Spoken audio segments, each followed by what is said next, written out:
Supercars, an extraordinary combination of heady engineering, hardcore science, and nearly mythical art that comes together in a single high-performance package. There have been supercars almost for as long as there's been the automobile. Machines that break convention, push the boundaries, and live on the bleeding edge of mobility. Supercars are exclusive, they're high performance, they're everything we think exotic cars should be.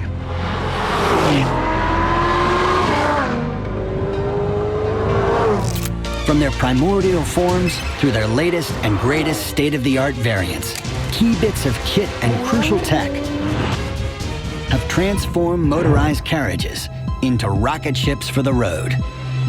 One of the reasons technology has been so important in the evolution of a supercar is that it's enabled practically anyone to drive it.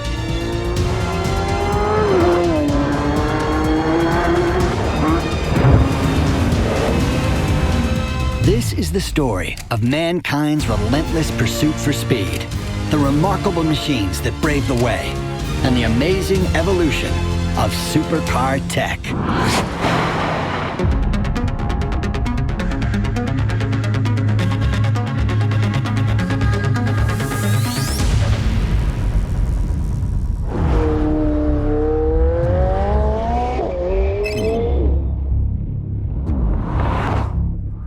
Today's supercars are remarkable pieces of advanced tech that stir the soul and capture the imagination.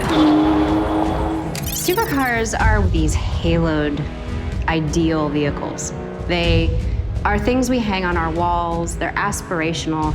They're pieces of automotive history that just connect with us in a way that's emotional.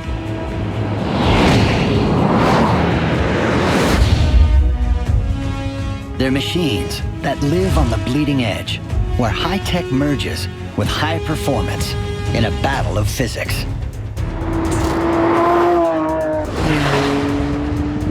I would define the evolution of a supercar as a vehicle that's gone from being capable of driven only by professionals to something that practically anyone can drive thanks to technology. Special cars devoted to high performance and extreme design have been a hallmark of the automotive industry since its inception over 130 years ago. So when somebody says supercar to me, I think of technology. I think of engineering. It has to have some new technology. It has to sort of push the forefront of technology. It has to be on the vanguard of technology. It also has to have a lot of power. Some of it's design too. A supercar has to be striking. Supercars get a super reaction from you, whether it's like, wow, or that's beautiful. A strength in engineering, it's a strength in what its engine is. It's sort of a vision of the future before the future happens. A vision of the future that showcases an automaker's ability to stretch every aspect of design, engineering, performance, and technology without the constraints of mass economies of scale. A supercar is the best of what a company can do in terms of engineering and design and luxury and everything. Extreme performance, that's what it's all about.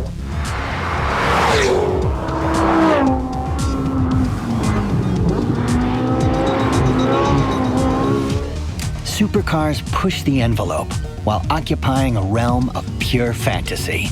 They become part of the automotive myth of what a true, perfect vehicle looks like. They're a potent cocktail of innovation, power, and sexiness, all rolled into one piece of glorious mechanical art. Engineers and technologists in today's supercar era are looking to continually push the envelope, and it can be a matter of a few miles an hour, it can be a matter of a few tenths of a second faster. And as we get to the very pointy end of performance, that's going to become a higher and higher stakes race. Today's high-stakes race to build the ultimate supercar has very humble origins. It traces all the way back to mankind's quest for mechanized transportation which begins in the late 19th century. In the earliest days of automotive history, there really wasn't anything resembling a supercar. Cars were just meant to get down the road. At the time, numerous inventors raced to create the world's first viable form of mechanized personal mobility. Most people didn't go more than a few blocks from their house on any sort of regular basis. So the world was completely different and unprepared for the automobile. The automobile had to create the world that it could exist in. From the outset, the car industry becomes a beacon for forward-thinking engineers interested in emerging tech. It's a mechanical gold rush that's not all that different from early Silicon Valley. Early on in the automobile's development, there were steam cars, there was the internal combustion engine, and there were electric cars. And all three were competing at the same time. People were just trying to figure out what was going to work for the future, and nothing was set in stone. In 1886, a German engineer decides that while horses are good, harnessing horsepower is even better. His name is Carl Benz, and his invention will reshape the world as we know it. Carl Benz had the dream of creating a horseless carriage. His idea was an engine-powered vehicle, but there was no engine nor a suitable car to put it in. He started from absolutely scratch. When Benz bolts a single-cylinder combustion engine onto a three-wheeled carriage, the trajectory of personal travel shifts forever. He names his invention the Benz Patent Motorwagen. The 1886 patent wagon is widely regarded as being the first car. It can lay claim to effectively inventing the modern automobile. If any single car company can be tied with the history of the automobile from start to finish, or start to today, then it would be Mercedes-Benz. The Motorwagen ushers in the automotive age. The machine is so revolutionary that it actually predates the word automobile itself. It's a little three-wheeled thing. You wouldn't really necessarily think of it as a car. It's more of a carriage. And it seems like they're important cars for every phase of automotive history. 1886 Benz was important. I can only imagine the impact that the Motorwagen had when it dropped in 1886. At the time, the only way to get around was by walking, or riding a bicycle, or a horse and carriage, or a train.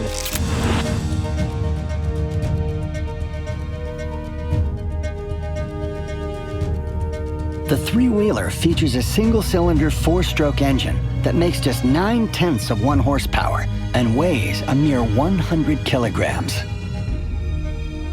There was no infrastructure, there were no roads suited for these cars. The idea of a car was brand new. I really cannot emphasize enough how revolutionary this was for not only personal mobility, but the human race and the progress it made in the ensuing century. The patent Motorwagen helps mobilize humanity, yet it's the early iteration of the internal combustion engine that will ultimately be the most transformative. It was man's ability to basically be self-propelled. The gasoline car gave a lot of freedom to people. These were objects, the power of which you had in your hand, or you had at your foot. They were entirely up to you. You didn't have to worry about feeding it oats. You didn't have to worry about it getting sick, at least organically. You didn't have to worry about it getting worn out. The cars didn't do that. So people thought, you know, we can have fun with these cars. Internal combustion engines are more reliable than organic forms of transportation. Even though they're relatively small and lightweight in size, they're capable of generating vast amounts of power. Now all kinds of practical applications, ranging from early airplanes to handheld chainsaws, are possible. The early ones were noisy and loud and very unreliable, but gasoline was readily available. Eventually they figured out a lot of the early teething problems, and you could get a car that would run quickly and run well, and you could get from point A to point B without a horse. The emergence of combustion tech results from the confluence of two major societal shifts: easily available petrol, and more accessible precision machining. The development of the internal combustion engine is a byproduct of the development of modern machining and modern machining abilities. It wouldn't exist without it. Well, that ability didn't really exist in the middle of the 19th century. And so the ability to measure an inch to the 10th of an inch, to the 100th of an inch, to the thousandth of an inch, the creation of this ability is really what allowed engines to be developed, because an internal combustion engine depends on very tight tolerances. Internal combustion engines work thanks to 4 key principles. First, air is drawn into a cylinder. When the piston moves up, it squeezes the air and fuel together. Then, a spark ignites the compressed mixture. The resulting explosion pushes the piston down, propelling the machine forward before the return stroke releases the exhaust gas. This idea of you would use 4 strokes, this was really going hand in hand with the development of precision machining, because a car engine depends on your ability to measure things to a very highly accurate degree. While the patent Motorwagen is a game changer, it's also an embryonic version of a car. The machine doesn't even have a steering wheel, because like the word automobile, it hasn't been invented yet. It blew people's minds. It was amazing. Where's the horse? This thing moves? How does that happen? Today, if you look at a 900 horsepower Ferrari, it blows your mind. It's stunning. How does that work? So in a sense, they're related. You know, the automobile technology march has continued to produce things that astound. Numerous investors try to perfect Benz's initial idea. However, the format of the automobile doesn't truly crystallize until 1901, when an Austrian businessman named Emil Jelinek asked the Daimler Motor Company to build him a very special machine. Well, Mercedes-Benz have always had their unique stamp in automotive history. The result of the request is the Mercedes 1901, a machine that's often recognized as the very first proper motor car. It had a low center of gravity, a pressed steel frame, a light and high-powered engine, and a honeycomb radiator. With these features, it is regarded as the first modern automobile. In a single masterstroke, the 1901 defines the basic layout that the vast majority of 20th century cars will use. It uses a pressed steel chassis with a low-mounted high-performance engine, which combines to give the machine a low center of gravity. The 1901 also features seats for occupants, a steering wheel, and a honeycomb radiator integrated into the front of the vehicle. It was enough just to make them go down the road. And then there came a time where people said, you know, we could have fun with these things. It's kind of cool having all this power at your disposal without it being an actual horse in front of you. While the 1901 creates the template for the modern automobile, it'll take a Midwestern farmer to bring it to prominence, and a group of British aristocratic playboys to push the boundaries of speed.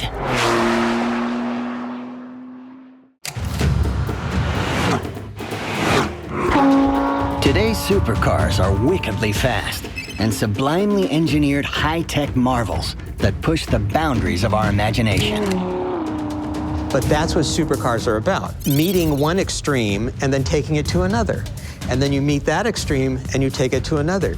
There's always development possibilities. It's up to the technicians to explore those possibilities and make them viable for a passenger automobile. Amazingly, the technical evolution of the supercar owes much of its success to the ordinary automobiles that first helped mobilize humanity. The story of transportation is the story of movement of humans and human connection, ultimately, and it's a matter of sort of how you get from point A to point B.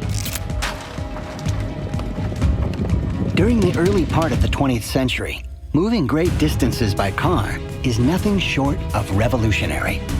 People no longer have to rely on horse-pulled carriages to travel. Yet the burgeoning field of motorized transportation is still in its infancy.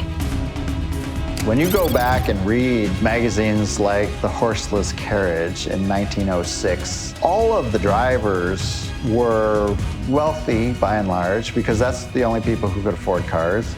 And they were primarily interested in driving for pleasure.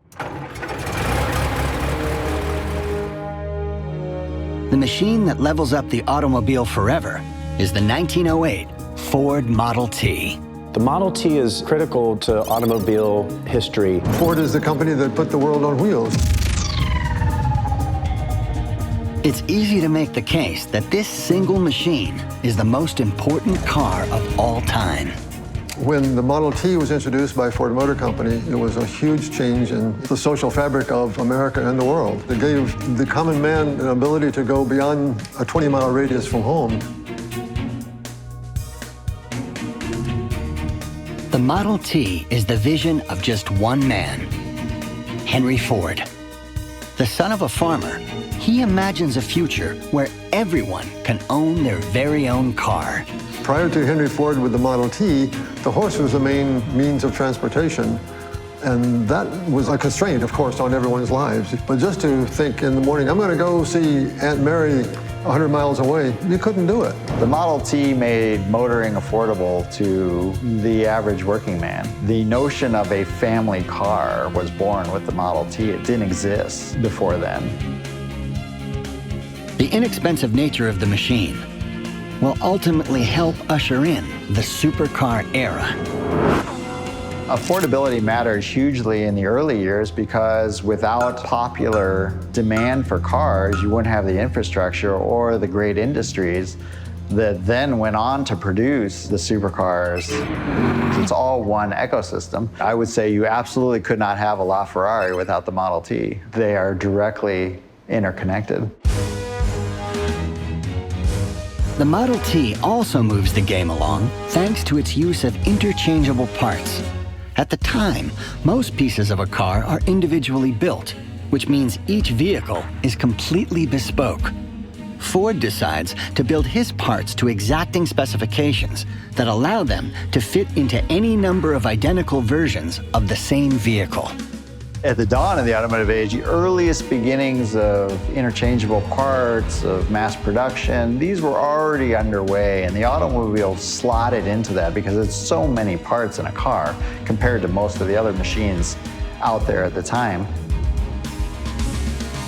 According to legend, in order to keep costs down, Ford insists that his suppliers deliver their parts in wooden crates, which he breaks down and repurposes as planks in Model T pickup truck beds. It's one of the earliest examples of automotive sustainability on a mass scale. There's been enough development. Why don't we make sports cars? Why don't we make cars just for the sheer joy of driving them? The speeding ticket was invented the day after the automobile because the towns hated the cars coming through so fast. While the Model T focuses on utilitarian transportation, in another corner of the car industry, other engineers aim to heighten the pleasure of driving. Perhaps the best example is the 1913 Mercer Type 35J raceabout. A lot of people think of the Mercer as the world's first sports car, well, at least America's first sports car. That's because it was maximum performance with minimum comfort. Widely considered one of the first purpose-built sporting cars, the Mercer 35J features a unique T-head engine that sits in a well-balanced chassis. What the Mercer raceabout shared with its stablemates was a fairly large T-head four-cylinder engine, which was, in its day, almost as exotic as it got. It had a very low-slung chassis, a chassis that barely fit over the axles to keep it low. The 35J's performance is absolutely striking. It's been less than 3 decades since the invention of the automobile, and the raceabout is already hitting a 90-mile-per-hour top speed. That was really something. That would have made the Mercer the Lamborghini of its day. Way more car than even the roads were capable of handling. Outright speed isn't the Mercer's only supercar-like trait. It's also one of the very first machines to place importance on design. That's another part of being a supercar, is the look. You have to have the look. What good is spending a lot of money on a vehicle or anything really and going out and about with it and expressing yourself if nobody knows what you have? While the Mercer causes a sensation, another highly exotic bit of machinery blazes a new technological trail: the dual overhead camshaft. The development of the overhead camshaft, which goes right back to the dawn of the automotive age. The main benefit of a dual overhead camshaft is that it allows an engine to use 4 valves per cylinder. Each camshaft operates 2 valves. One handles the intake, while the other operates the exhaust. And the combination allows an engine to run at higher speeds, which creates even more power and performance. We know from basic physics that it's easier to spin something than it is to reciprocate something. So if you're going to reciprocate something, meaning it's going to go back and forth, you have to start it, accelerate it, stop it, and reverse its direction. Whereas if you spin something, it just spins. The Peugeot L76 is the first vehicle to feature dual overhead camshafts, and it pays off. The car wins the 1912 French Grand Prix. Amazingly, over a century later, you can still find the same basic tech in the humblest economy machines. Instead of having push rods actuate the valves, with the notion that if you replace that with something that spun that could then actuate the valves, you would have access to much higher engine speeds and thus more horsepower. Ah, happy memory. Just a few twists of the crank and there we are. All ready now, off we go. Back in the day, starting a car is a labor-intensive task. It takes great strength to crank an engine by hand and is extremely dangerous. However, all that changes with the introduction of the 1912 Cadillac. It is the very first car with an electric starter. And that set the template under which that sort of raised the bar to the point that they've been living under almost ever since, really. So their reputation was hard-earned, but very much justified. The introduction of the electric starter not only takes the physicality out of driving, but is also a crucial step towards the high-wattage electrical systems found in today's most powerful supercars. And they owe a debt of gratitude to the 1913 Lancia Theta. Lancia was famous for building these extremely capable and powerful, over-engineered cars that just could hold the road like nothing else. Lancia is known for a lot of firsts. They've been characterized sort of as being an Italian Mercedes-Benz. The Theta is the initial car to feature a complete electrical system. Lancia were the mad scientists of the automotive world for a long time. They were this company that tried new things and really pushed the envelope in car technology for racing and for street cars. While the machines of the early teens advance motoring, there's still one ordinary and everyday piece of tech that lags behind. The primary struggle was one of infrastructure. There were no roads, effectively. At the start of the 20th century, less than 10% of the industrialized world's roads are paved. The rest are dirt paths that frequently turn into muddy quagmires. The roads that were there were extremely rough and way beyond what we consider a rough road today. I mean, they were trails. So the first motorists were constantly struggling against the elements. Basic roads have been with us since Roman times. However, modern road construction techniques can be traced to a process developed by a Scottish engineer named John McAdam in the early 1800s. McAdam decides to build his roadbeds with multiple layers of soil and crushed stone aggregate before packing them down with a heavy roller, which creates a solid foundation that's more resistant to the elements. And it wasn't until people had cars and later roads to drive them on that people were able to travel any distances with any regularity. The rapid acceptance and installation of glorious asphalt will help push the progress of motoring.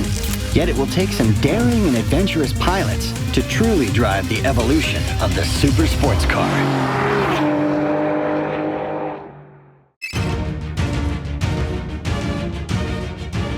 Cars are a cornerstone of contemporary life that offer humanity the freedom of travel and allows people to move both goods and services great distances. Yet even from the automobile's earliest days, drivers have reveled in pushing their performance to see just how far and fast they can go.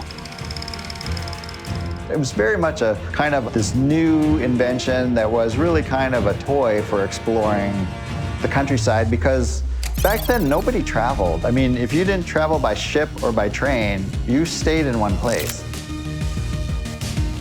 Early tech adopters ignore the limitations as driving for pleasure becomes a new pastime. And the more people get out on the road, the more they race. Since the birth of the automobile, racing has been part of practically every manufacturer. The 1920s are the era of the gentleman racer, when the rich drive for glory and car companies use racing to advance the science of the supercar. They had huge technical challenges, which to some extent mirror the technical challenge that Silicon Valley had in the early days, because the technology wasn't there to achieve the dreams that they had. If you're going to have a supercar, it needs to stand out not only in how it performs, but in how it looks.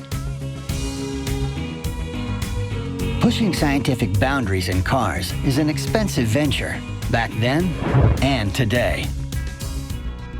The cars today seem like they're built to intimidate. It's like, I'm rich and I'm gonna flaunt it. You're just gonna have to live with my being so cool that I can afford this. Back then, wealth was quieter. Wealth expressed itself in bespoke products.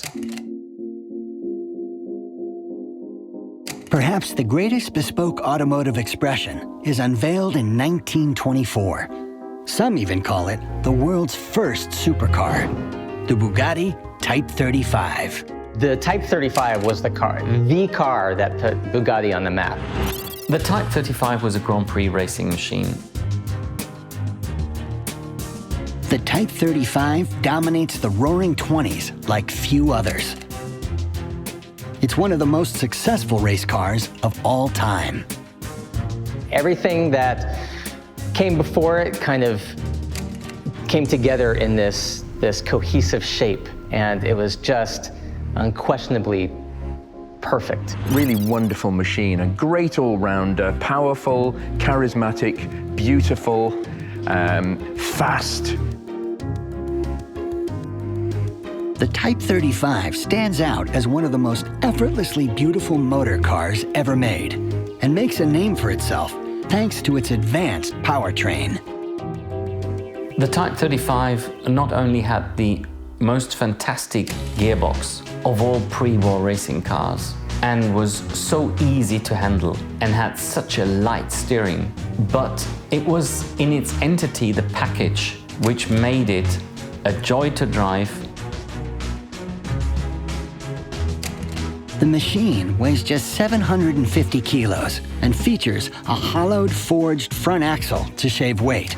However, the machine's crowning achievement might be its cast aluminum wheels, which improve handling and continue to be influential to this day. We're talking about 40 years before the term supercar was invented, and you have this car that it's untouchable. And so if we want to take a look at the definition of supercar, a car that can leap tall buildings in a single bound, faster than a locomotive. This was a supercar.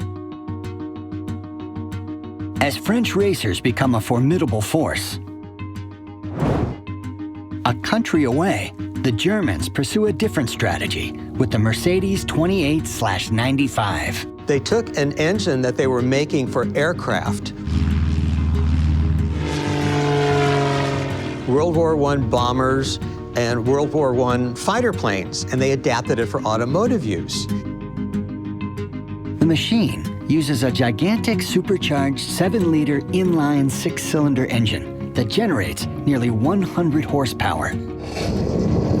The 28/95 is also notable because it features Mercedes' first use of an overhead camshaft. Here's a car with an aircraft engine. This is a car that could keep a heavier-than-air object aloft for hours at a time, harnessed to the ground. It was propelling a terrestrial object, which was utterly amazing. While the 28/95's engine gets most of the credit, it's actually how the machine stops that gets the glory. It's the very first Mercedes to be equipped with brakes at all 4 wheels, a technical revolution that quickly becomes the standard in automotive engineering worldwide. It has a Teutonic severity about its appearance that in its day, you could say it was a little bit feared. It was a very intimidating looking car, but that's what you wanted. You wanted to look intimidating. You were in a car that, frankly, was the king of the road. Across the English Channel, the need for speed and the desire to prove it on the track helps inspire one of the greatest British motoring machines. The 1927 Bentley 4.5-liter. You have the Bentley blowers. These things were just absolute beasts out there. There have always been performance cars every decade. The blower Bentleys were sort of supercars of their day. Throughout the early 1920s, Bentley racks up piles of racing victories. Yet by the back half of the decade, its clear competitors are closing the gap. Company founder W.O. Bentley's answer is to build a bigger and more powerful engine. W.O.'s solution for creating more power was to just build a bigger engine. While W.O. wants to enlarge his engine, a Bentley driver named Tim Birkin takes an alternative approach. He's part of a tight-knit group of gentlemen racers who gravitate towards racing and come to be known as the Bentley Boys. Now, the Bentley Boys were this group of wealthy playboys, basically, that enjoyed racing, and they'd take their Bentleys and they'd go and race in these races like the 24 Hours of Le Mans, and they'd actually win.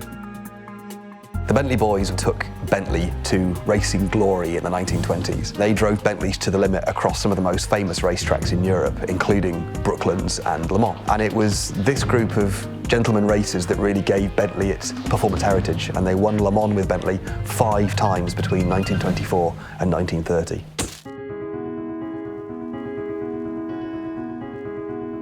Birkin sees the success that Bugatti and Alfa Romeo have on the track with supercharged machines and wants to use the same type of forced induction system on his Bentley.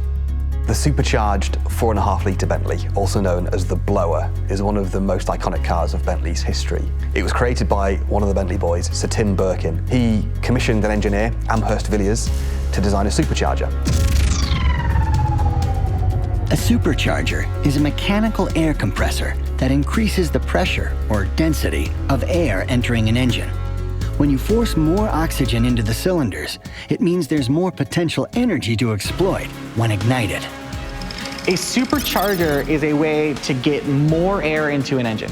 The more air an engine takes in, the more fuel it can use, the more power it can make. The 4.5 blower isn't the first machine to feature a supercharger. However, it's perhaps the most important early iteration.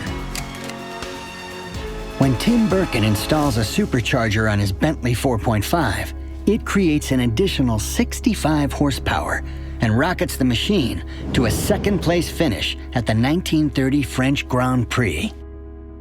At Bentley today, we still own one of those road cars and indeed one of the 4 team cars, which is the most valuable Bentley in history. The blowers symbolize a powerful era of British motoring, and helped cement Bentley's place in the upper echelon of supercar constructors. Yet engineers continue to seek new and innovative solutions to unleash more power and better performance. Going back to the start of the automobile, there have always been engineers and automakers who have been obsessed with getting the most powerful car. The quest for speed is a common link that runs through all the automotive ages. However, the advancements found on the track are just starting to unfold. Some brilliant silver arrows will help launch the supercar to dazzling new heights.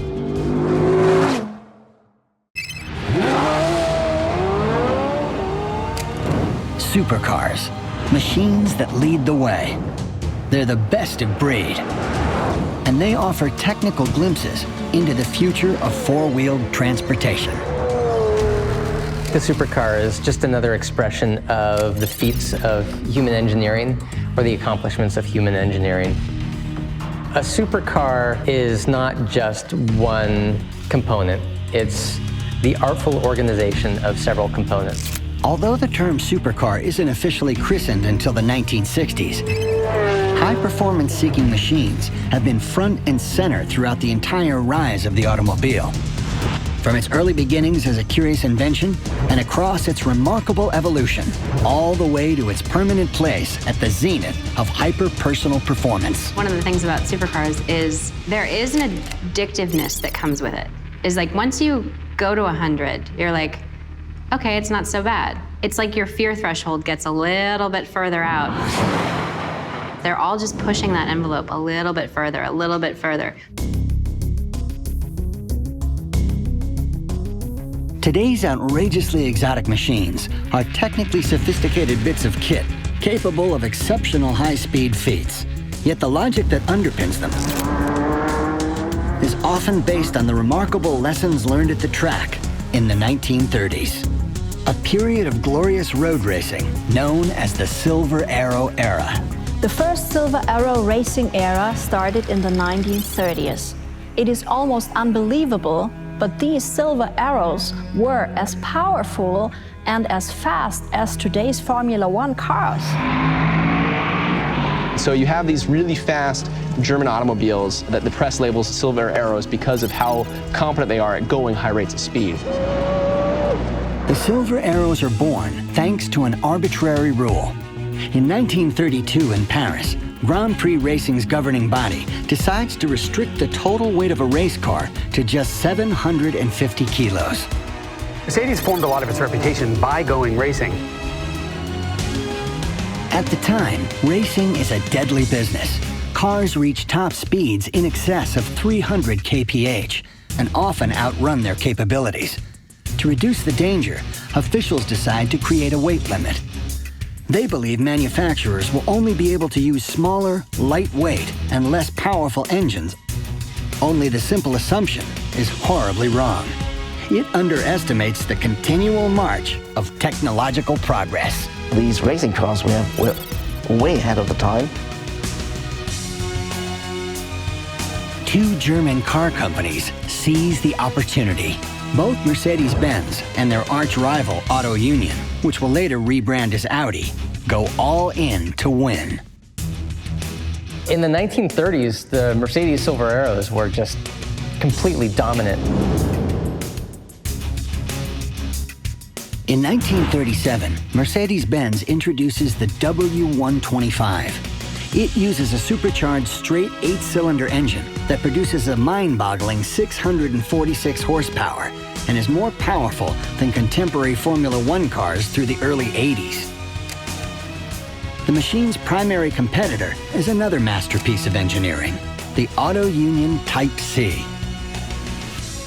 The Auto Union Type C, the car in the back of me, 16-cylinder mid-engine, 6 liters capacity, 520 horsepower, and a torque of approximately 870 Newton meters. The Auto Union Silver Arrows are perhaps the most influential machines of the era because they helped lay the foundation for today's supercars, thanks to their ingenious mid-engine layout, lightweight, and high horsepower powertrain. Ridiculous low revs on 3,500 RPMs. The top speed of the single-seater is approximately 330, 340 kilometers. While Grand Prix racing pushes speed and power to new heights, over in France, luxurious and exclusive high performance is also being redefined. It's very hard to dazzle and amaze today with a supercar the way Bugatti was able to back then. In 1934, Jean Bugatti designs a new machine that will combine elegance, quality, and performance in one unique technical platform, the Bugatti Type 57. The Type 57 was the first technical platform for Bugatti. It brought financial success to the company. It is the most beautiful, the most balanced, the most incredibly well-designed car of all the late 1930s supercars. The machine's body uses an advanced aviation alloy that's comprised of 90% magnesium and 10% aluminum. It can't be welded, so the factory hand rivets the sheets together. However, the vehicle's epic advancement comes from its chassis. The very first concept of a platform giving way for many different and very attractive body styles. The most famous version is the Type 57 Atlantic. Just 4 are ever made, and today only 3 remain. This is one of them. The Type 57 SC Atlantic was a combination of wonderful attributes all rolled into one thing. This was the Bugatti Veyron before there was a Bugatti Veyron. I mean, it established Bugatti as this preeminent car brand that was the ultimate expression of Art Deco French design. The fact that there are only 3 and they're almost invaluable because they don't change hands very often. As the Germans and the French work to advance their vision of a supercar, in America, another marque begins carving out its own unique version of high-performance motoring. In the 1920s and 1930s, if you said you drove a Duesenberg, that was it. They were the ne plus ultra, the as good as it got car. This is a vehicle that embodied every technical innovation of its day, and not just in a tiny little engine. The 1933 Duesenberg SJ is a supercharged 7-liter inline 8-cylinder powered rocket. They took double overhead cams, 4 valves per cylinder, aluminum construction, and they scaled it up to 420 cubic inches for the Model J. All of a sudden, you had a car that had 265 horsepower when its nearest domestic competitor had 130 horsepower. The Duesenberg SJ is so powerful for the day that early promotional materials state an owner can only be passed if they allow it. Yet the factory doesn't stop trying to up the ante and keeps finding new ways to eke out more performance. A couple years later, they said, well, what if we experimented with the manifolding? And then they evolved a kind of manifold they call ram's horn induction. A couple of reports estimated that it turned 400 horsepower on the dynamometer. The engine was said to be so powerful, it would chew up the dynamometer. There wasn't a dyno that was powerful enough at the time to handle it. While Duesenberg pushes technological advancement in the hopes of finding more power, back in France, the French government offers funding to inspire motoring success. The result is the Delahaye Type 145. The Delahaye 145 was some special car. In the years before Ferrari came along with their V12 engine, Delahaye had a V12 engine.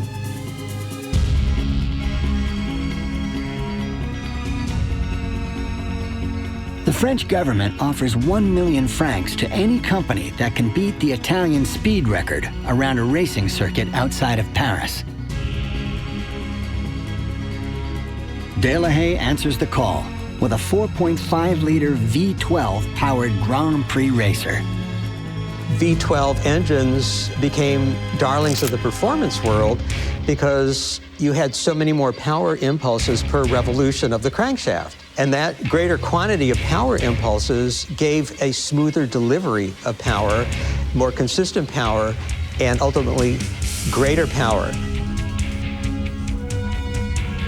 Pilot René Dreyfus sets a fast lap average of 146.6 kph and takes back the speed record.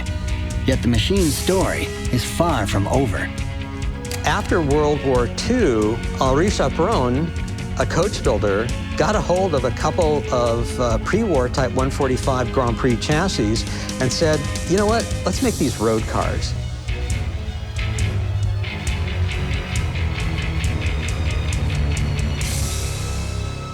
The repurposed Grand Prix cars quickly become super sports cars for the street. This is a coach builder taking Grand Prix car and putting voluptuous coachwork on it. It's like taking a prize fighter and putting him in a tux. The story of the supercar is the relentless pursuit to push the limits of science and speed. Yet it all comes to a halt on September 1st, 1939, when Germany's Nazi party invades Poland. During World War II, the fun stopped. All of a sudden, all the technology was being diverted to perfecting machines of war. During World War II, cars take a back seat to military needs. The smartest engineers are asked to build weapons of war. And the auto industry's focus is diverted to wartime materiel. Yet the hunger to produce stunning cars is never extinguished. The coming post-war years will reignite a global race to perfect super sports cars, and with them, the world's very first supercar. There's this huge adoption of technologies going on. The first 50 years of the car took a long time and developed slowly, and it's been nothing like the second 50 years of the car, where the technology adoption is so much faster.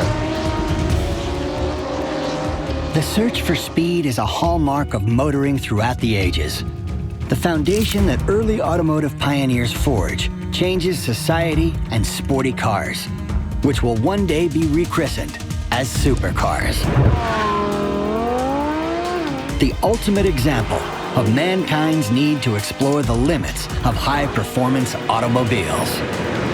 The movement from horse and carriage to the patent Motorwagen to the supercars of today is this progression of finding ways to get people to connect in physical space through automotive engineering and technology, and through the advancement of things like engines and transmissions and design, and our desire as humans to connect in a way across space that is engaging and fun.